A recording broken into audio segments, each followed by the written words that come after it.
Broken rank or glass ceiling? Are gender biases still holding back women's progress in the workplace? What role do leadership models play in perpetuating or challenging gender stereotypes? What steps can organizations take to break through the glass ceiling and achieve true gender equality?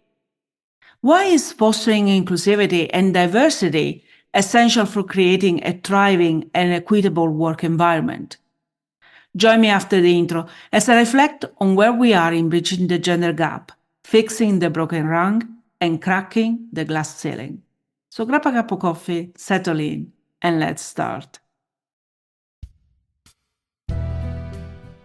Hi, I'm Rossana D, and this is Forgive and Thrive, a podcast where we explore what thriving in life means and how we can achieve it, irrespective of our past, current condition, and expectations that those around us or society in general may have. Let's go. Welcome to the Forgive and Thrive show. We have just gone through this year International Women's Day on March 8th, and I thought it was a good opportunity to reflect on where we are on cracking the glass ceiling and achieving gender balance, equality, and diversity. I was reading a recently published news article published by the Directorate General for Communication of the EU that clearly wrote how we are still far from gender balance.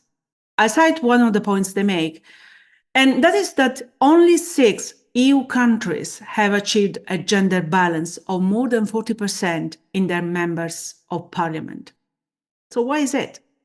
Why is it so difficult to crack through the glass ceiling and achieve gender balance, equality, and diversity?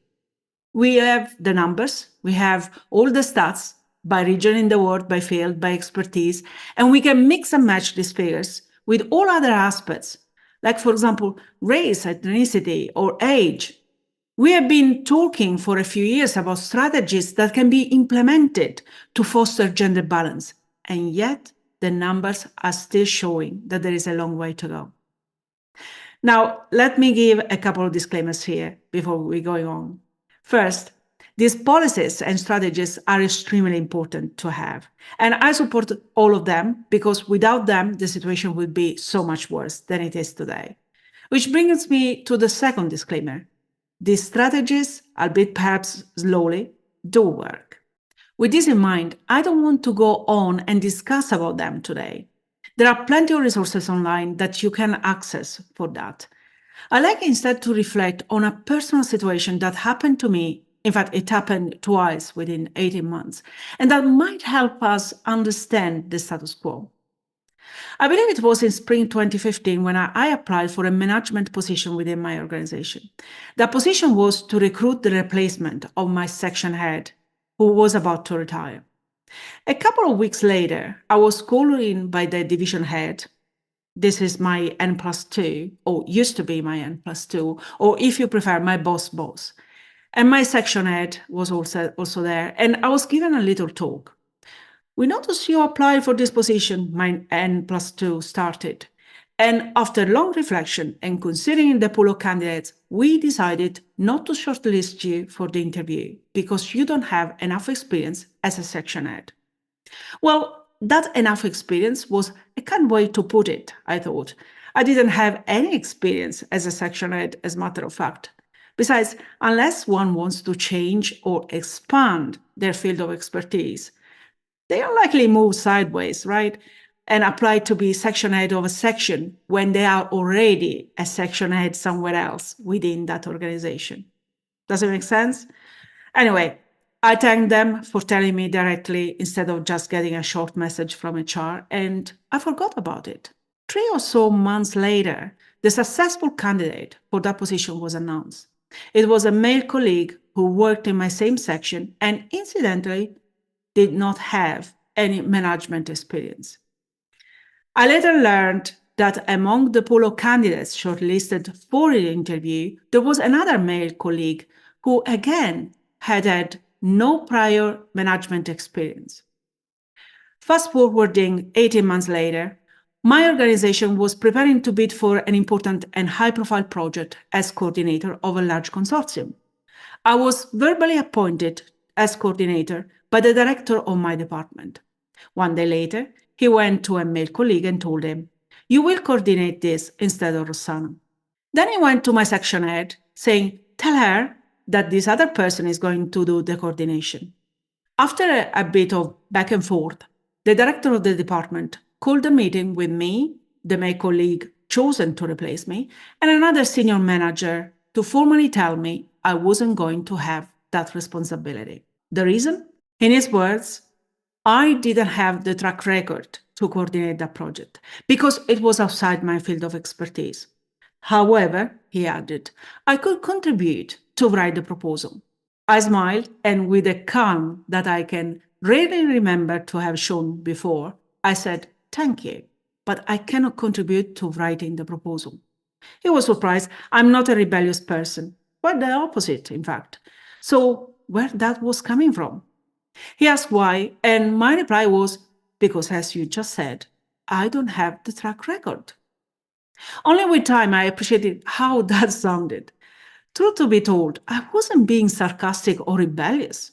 In my mind, it was true. I didn't have a specific track record, but that was more required to write the scientific contribution to the proposal than to put together expert contributions in one proposal and coordinate the project.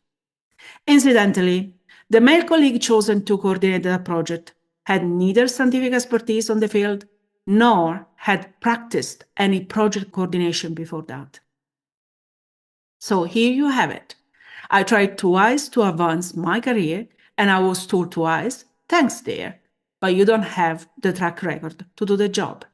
And in both cases, a male colleague was preferred.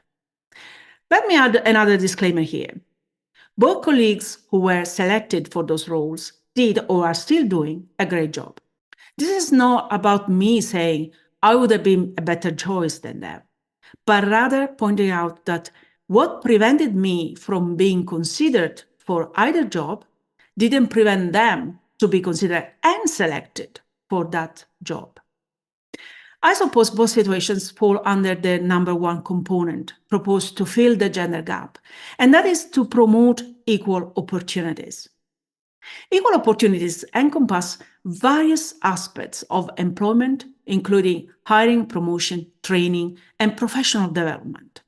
At the heart of promoting equal opportunities lies the principle of fairness, and that organizations must ensure that their recruitment processes are transparent, unbiased, and free from discrimination. This means implementing measures to mitigate, for example, unconscious biases that may influence decision-making, and by doing so, level the playing field so that they can attract and retain a diverse talent pool, bringing in fresh perspectives and innovative ideas. If we look at what promoting equal opportunities in the workplace really means, we will probably find out that it's not just about adhering to legal requirements or meeting diversity quotas. It's about fostering an environment where every individual, regardless of gender, race, ethnicity, or any other characteristic, has the chance to succeed based on their merit and potential. And here it is, the problem, or what I believe is one of the issues with achieving true gender equality and gender balance. We, men and women, should all be considered based on our merits and our potentials. My experience suggests that while I was considered, or not considered, I should say, based on my not existing merits to do the job, because I was trying to step up in my career, and as such, I didn't have the track record to show those merits, my male colleagues were considered and appointed based on their potential to perform and succeed in those jobs. In other words, I, woman, have to show that I can do the job before getting it, while you, man, can have the job on the assumption that you will be able to do it. I, woman, am evaluated for a position based on my past. You, men, are evaluated based on what you might be able to do in the future. I, woman, can advance in my career if I'm already working at the next level. You, man, can advance because someone trusts you to elevate your game to the next level when given the chance. You see, the perspective is different, but I think it goes deeper than that. I didn't realize until recently of this. And I have to say, when I was told you don't have the track record for this job, I thought they were right. I thought it was true. I didn't have it. So it felt okay, I suppose, that I wasn't considered and selected. When I learned about who was chosen for either position, my thought was they will do a great job, rather than they will do a great job because they have already shown it. It wasn't just a bias in those making the decisions for those positions that prevented me to advance in my career and have equal opportunities. It was also my mindset. You see, potential is largely defined as an individual's ability to contribute to the company in the future. Unfortunately, potential cannot be directly observed, as can past performance. This can leave room for bias to creep in. But it goes way deeper than personal unconscious bias. This is societal unconscious bias. One very outdated mindset hampering a woman's ability to be considered for promotion is that some simply find it hard to see a woman as a leader. This is because the qualities stereotypically associated with being a strong leader, such as, for example, assertiveness and ambition, are also usually associated with men. So when we think about gender balance, we often rush to think head counts or quotas. We look at the numbers, how many women there are, and compare those figures with those of our men. But achieving gender balance and equality also means having women at all levels of an organization. And for that, it's not just about ensuring equal hiring opportunities, but also equal promotion and advancement opportunities. This is not necessarily about cracking the glass ceiling, but rather fixing the broken rungs in the career ladder for women. In her 2013 book, Lean In, Facebook COO Sheryl Sandberg claimed that most men would apply for positions when they met just 60% of the requirements, while women would not apply if they met 100% of them. This claim was later debunked as based on anecdotal evidence rather than hard data. Yet the sketchy statistic just didn't go away. Now, emerging research points to why the idea that women's potential is judged differently to men's rang true for so many women. A new study performed at a large North American retail chain has shown women are consistently judged as having less leadership potential than their male counterparts, making them 14% less likely to be promoted each year.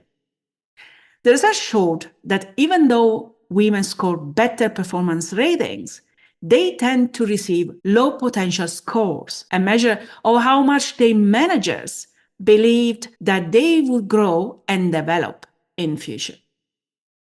You see, deciding whom to promote can be a rather complicated business because candidates have to demonstrate strong skills at the current level. And their managers also must believe they have the ability to perform at the next level up. Yet potential is not easy to demonstrate, right? Subjective measurements to assess it open the door to bias, and women often suffer as a result. Throughout the past few years, an emerging body of evidence has shown that people simply don't see potential in women in the same way they do in men. In one 2019 study, almost 200 participants were given a selection of applications for a director role at a fictitious technologies company. Half highlighted the candidates' past successes, while half highlighted their potential. The researchers quickly noted a pattern. Participants consistently ranked male candidates highly if they focused on their potential. For female candidates, the opposite was true. They were held to much higher standards, and their leadership potential was generally overlooked.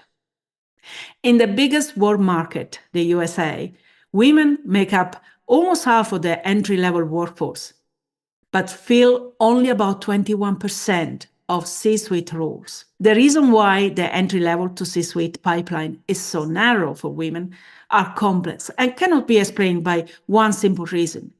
Women are more likely to take career breaks than men, particularly to prioritize caregiving responsibilities.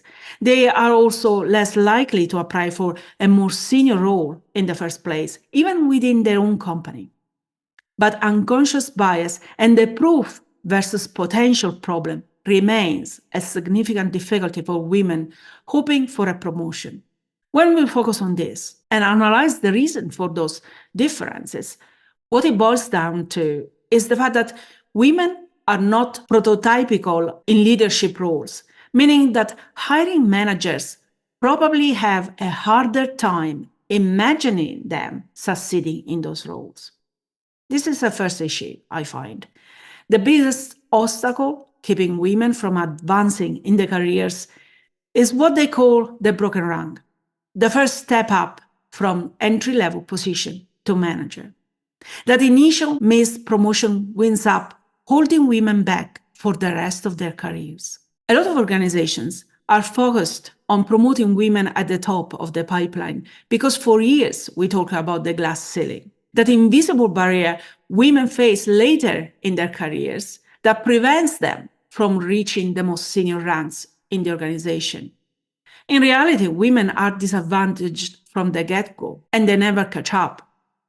We need to reassess what leadership model we are promoting in our organizations and companies and support more conscious leadership styles. This means leaders who are self-aware and who lead with empathy, compassion, and are able to exercise emotional intelligence. And by the way, I talked about conscious leadership with Michelle Phillips, and you can find the link to that conversation in the description below. The problem is that, albeit progress, often the model of leadership that is promoted is the old-fashioned alpha type-led way. You may have heard of the alpha man type, climbing the corporate ladder and landing in C-suites and boardrooms. Well, the alpha man expression has recently been superseded by alpha type because the alpha characteristics can be found in both men and women. An alpha leader is self-assured, powerful, and confident in everything they do. They don't hold back, they tend to steer the pack in any situation, and powerfully lead their teams in work. A strong sense of self, determination, conviction in beliefs, ambition, and the desire to work hard, resilience, a desire to be in control, seeking out challenges. But they can also exhibit aggressive dominance behaviors, self-entitlement, and a lack of empathy. They often lack awareness and self-awareness.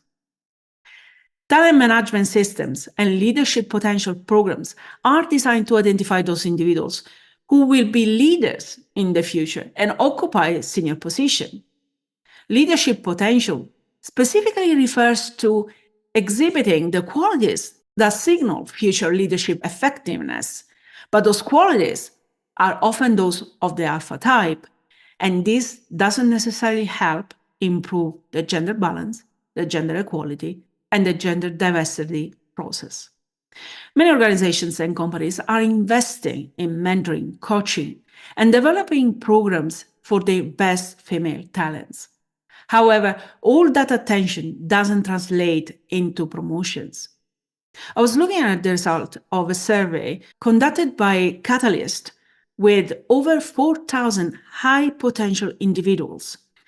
And those results show that more women than men have mentors, and yet women are paid less in their first post-MBA jobs, hold lower-level positions, and feel less career satisfaction.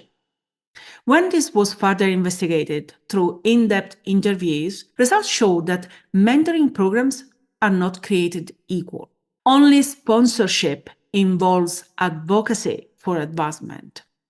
The interviews and the survey indicated that, compared with their male peers, high-potential women are over-mentored, under-sponsored, and not advancing in their organizations. Without sponsorship, women not only are less likely than men to be appointed to top roles, but also be more reluctant to go for them.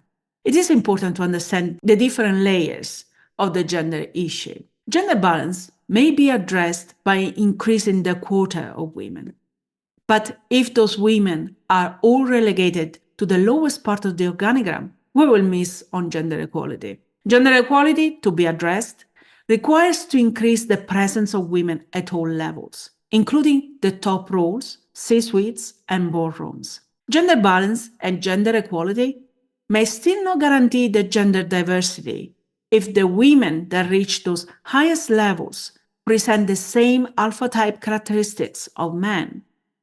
To have real gender diversity, it is important to have representation of women at all levels with different characteristics and sensitivities.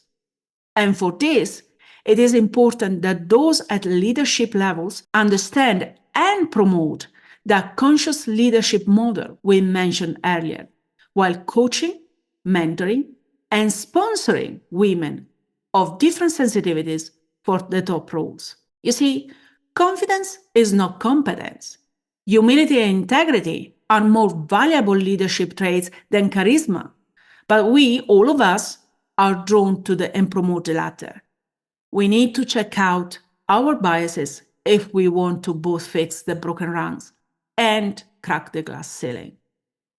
So what can we do about it? How can we finally address the gender gap? Here is my 4-step strategy to create a more equitable workplace. Step 1, acknowledge the problem. You can't fix what you don't acknowledge.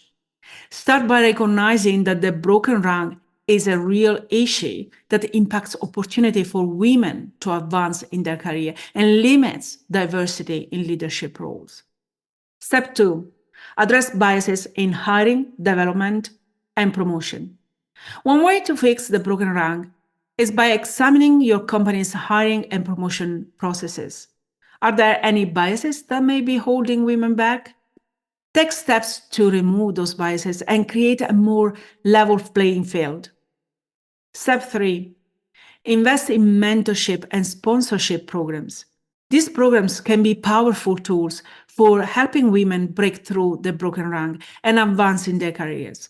By pairing women with experienced mentors and sponsors, or helping them upscale through courses, you can provide them with the guidance, support, and connections they need to succeed. And then step 4, create a culture of inclusion and belonging. Creating a culture that values diversity, inclusion, and belonging is essential. Encourage open dialogue. Listen to feedback from your employees and take steps to create an environment where everyone feels valued and supported. Taking these small yet significant steps can help fix the broken rung, crack the glass ceiling, and create a workplace where everyone has an equal opportunity to succeed. One thing to bear in mind is that any organization has goals and objectives to achieve and strategic plans to implement. To achieve that, the best way is to improve diversity, including gender diversity, with programs to facilitate the promotion of women at all levels, including leadership roles. These programs need to clarify and communicate their goals, match sponsors and mentees on the basis of those goals, coordinate efforts from different parts of the organization, train sponsors, and hold those sponsors accountable. Right now, the proof versus potential problem is a troubling vicious circle. When people don't see enough women in the top jobs, they find it difficult to believe that women have what it takes to become leaders. By boosting more women into boardrooms, organizations can prove that their female colleagues do indeed have potential. And what they do once they get there could help the next generation of women get to the top too. Achieving gender balance and equality in the workplace requires concerted efforts to challenge biases, redefine leadership norms, and foster inclusivity. Despite progress, women continue to face barriers to advancement, highlighting the need for ongoing commitment to promoting equal opportunities. By addressing systemic issues and embracing diversity, organizations can break through the glass ceiling and create a more equitable and inclusive environment for all. It's only through collective action and a commitment to change that we can truly achieve gender balance and diversity in today's workplaces. And that has to start from the entry level through coaching, mentoring, and sponsoring young women to recognize their own potential. And on this, as Michelle Obama said, the future of our world is only as bright as the future of our girls. So if you're a woman or consider yourself one, what's your experience in the workplace? Have you or a woman you know had issues with the broken rank or the glass ceiling? What strategies have you tried so far to overcome those challenges? And if instead you managed to progress in your careers without major hiccups, well, let us know about your experience. We would love to learn about it. Please continue supporting us by liking and sharing this video. This is really the only way to support our work. Also engage with us leaving a comment here or on our social media. You will find all the links in the description of today's episode. Join me next time when we will continue exploring inspiring and challenging situations. Because remember, we are together in this journey. Thanks for watching. If you enjoy this content, subscribe to our channel and don't forget to hit the notification bell and like this video. See you in the next one.